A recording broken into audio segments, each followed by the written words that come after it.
السلام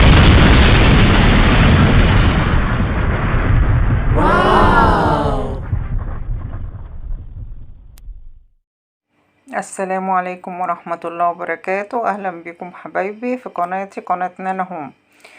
النهاردة هنعمل مع بعض التومية السورية بشوية افتكاسات. هنقول بسم الله ونصلي على رسول الله عليه الصلاة والسلام، ونبتدي نحط المكونات خطوة خطوة. يا رب تكون وصفاتي بتعجبكم وإن شاء الله تقولوا لي رأيكم في التعليقات. هي طريقتها بسيطة جدا، وبإذن الله هنعملها مع بعض وهتطلع جميلة، بتتاكل مع المشاوي ويعني هي تعتبر من المقبلات يعني السورية. أول حاجة هنضيف كوباية مية، كل ده على البارد لسه، وهنضيف عليهم معلقتين نشا. بعد كده هنضيف كبار، معلقتين كبار تمام نشا. كل ده على البارد، يعني احنا لسه ما رحناش خالص ناحية ايه البوتاجاز. هنبتدي ايه بالمضرب كده لغاية ما النشا تدوب خالص. نقلبهم كده بالمضرب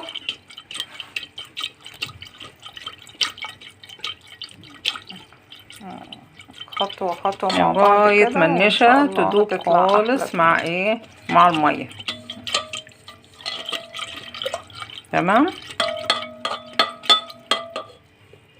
دلوقتي احنا رفعناها على النار وايه نار متوسطة، وهنبتدي نقلب لغاية ما تاخد القوام اللي احنا عايزينه. هنستمر في التقليب عشان ايه ما تكلكعش او ما تتكتلش. اول ما القوام يبتدي يتقل وتبتدي تعمل فقاقيع كده، يبقى ايه خلاص بقى وصلنا لايه للقوام المناسب اللي احنا عايزينه. ابتدى القوام يتقل اهو معانا خلاص، هو ده القوام اللي احنا عايزينه. تمام كده، وهتبتدي تعمل فقاقيع. هنشوف الفقاقيع كده خلاص كده هنطفي عليها كده. بصي احنا حطيناها، شلناها من الحلة وحطيناها في طبق مفرود.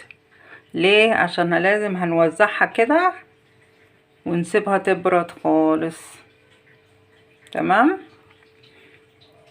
لازم ما يكونش فيها اي ذرة سخونية، لازم تبقى ايه برد خالص علشان ما تفصلش المكونات اللي هنضيفها لها بعد كده.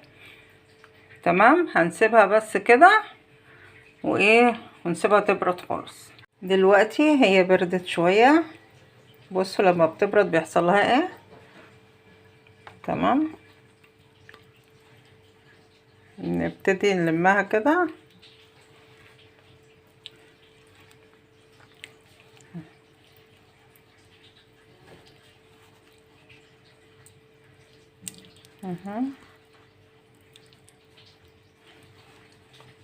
كده. تمام.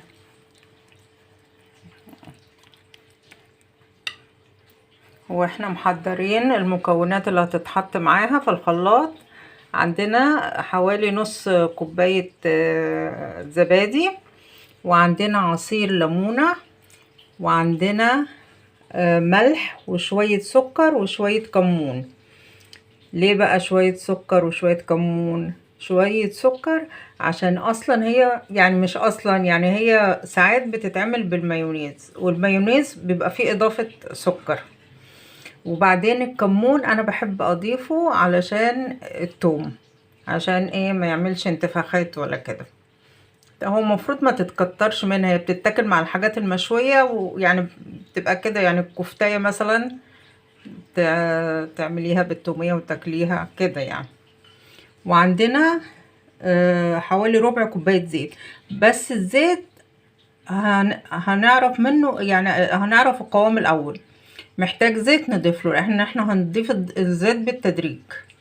تمام. وعندنا فص ثوم كبير بس انا مقطعاه يعني، بس هيتضرب في الخلاط. تمام كده. وهنحط معاهم معلقة خل كبيرة اهي، معلقة خل كبيرة هنضيفها على المكونات دي في الخلاط. هنبتدي نحط الحاجة في الخلاط ونشغل الخلاط. هنبتدي نحط الحاجة في الخلاط. حطينا الاول النشا مع المية. اما تقل كده وبرد خالص حطيناه هنا زي المهلبية بس بدون لبن يعني. وهنضيف الزبادي. تمام. وهنضيف التومة. وهنضيف الملح والسكر وشوية الكمون. وهنضيف عصير الليمون. وهنضيف معلقة الخل. تمام كده. وهنبتدي نشغل الخلاط. احنا شغلنا الخلاط وضربنا ضربة كده. تمام. لسه ما اضفناش الزيت، بس شايفين القوام ما شاء الله. هنبتدي بقى نشغل الخلاط ونضيف الزيت حبة حبة. تمام. هنبتدي نضيف الزيت حبة حبة ونشغل. تمام. هي تقريبا ربع كوباية زيت.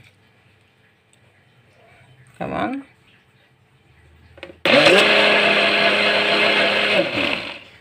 تمام.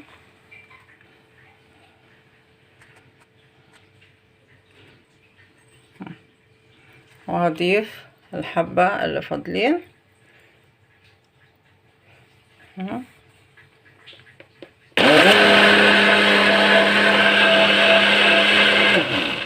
بس كده تمام. كده وصلنا خلاص للقوام اللي احنا عايزينه، مش عايزين اكتر من كده. ولسه كل ما تقعد هي باردة طبعا، كل ما تقعد بتتقل اكتر. وشايفين انا حاطه نسبة بسيطة جدا من الكمون، ما غيرتش في لونها ولا اي حاجة، بس يعني هي هتعمل عمل مفيد وعظيم. وحبة السكر برضو هيدوها طعم جميل، والليمون بيدي طعم، والخل برضو بيعمل عمل في التسوية بخليها يعني مستوية وكده. وكل حاجة بتتحط بيبقى ليها فايدة وليها استخدام. فدلوقتي انا هحطها في سيرفيس، وهنغطيها وندخلها التلاجة تقعد معاكي لغاية اسبوع، بس الافضل ما تكتريش اكتر من كده. تمام. وبتتاكل مع كل المشاوي واي حاجة انتي حباها. ما شاء الله ما شاء الله، القوام جميل جدا ما شاء الله، طعم كريمي، الشكل يعني الملمس كريمي وناعم، والطعم تحفة.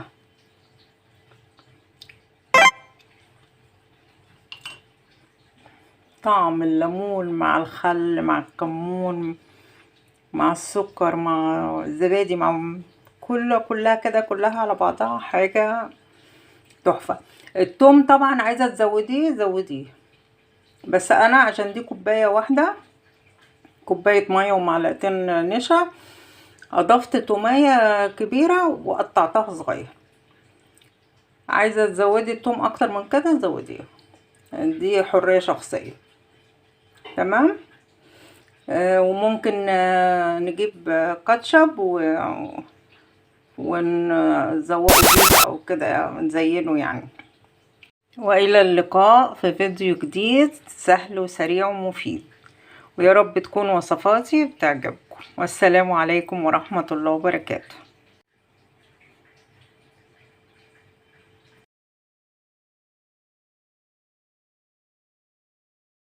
طريقة الحفظ بقى لازم تتغطى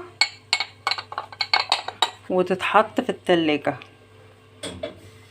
تمام، لازم نغطيها.